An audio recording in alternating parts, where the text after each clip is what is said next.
गेल्या अनेक वर्षांपासून रखडलेल्या मागण्यांसंदर्भात आश्वासन देऊनही कार्यवाही होत नसल्यानं संतप्त झालेल्या कश्यपी प्रकल्पग्रस्तांनी आपल्या विविध मागण्यांसाठी गुरुवारी 19 सप्टेंबरपासून बेमुदत उपोषणास सुरुवात केली आहे।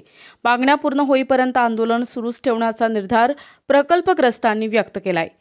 कश्यपी धरणग्रस्तांनी विविध मागण्यांसाठी दिनांक 18 सप्टेंबरला धरण क्षेत्रापासून जिल्हाधिकारी कार्यालयापर्यंत पायी मोर्चा काढत बेमुदत उपोषणास बसण्याचा इशारा दिला होता।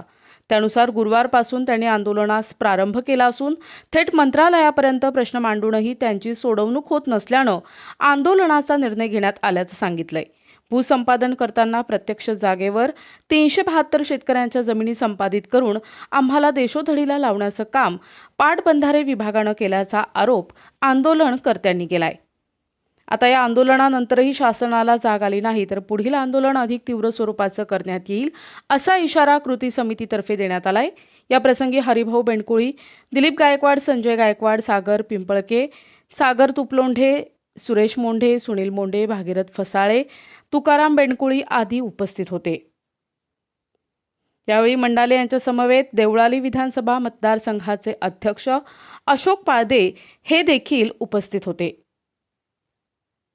काश्यपी धरणाचे जे बाधित शेतकरी आहे आणि त्यामध्ये खास करून देवरगाव, धोंडेगाव, ताळोशी आणि काश्यपनगर, मला असं वाटतं का गेले 32 वर्षापूर्वी हे धरण बांधण्यात आलं।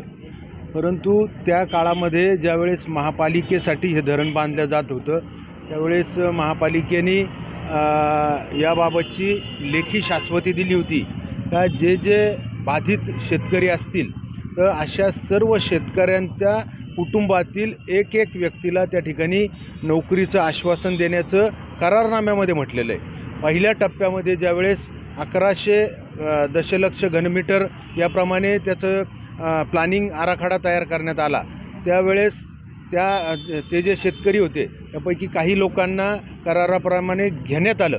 परंतु आज जवळजवळ 578 प्रकल्पग्रस्त त्या ठिकाणी आहेत।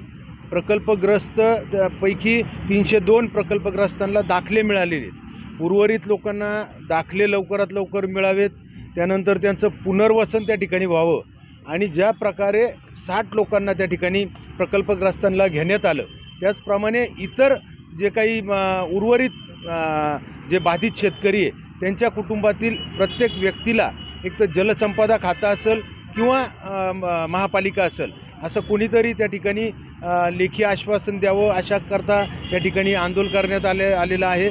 मला असं वाटतं का निश्चित आजही जे काही प्रकल्पग्रस्त शेतकरी आहे त्यांच्या कुटुंबातील मुलांना नोकरी ही मिळणं ही आवश्यक आहे, कारण आज बरेचसे लोक या ठिकाणी भूमिहीन झालेले आहेत। निश्चित आज उद्या मुख्यमंत्री या ठिकाणी येत आहे आणि आपण देखील त्यांच्या कानावरती हा विषय टाकणार आहोत।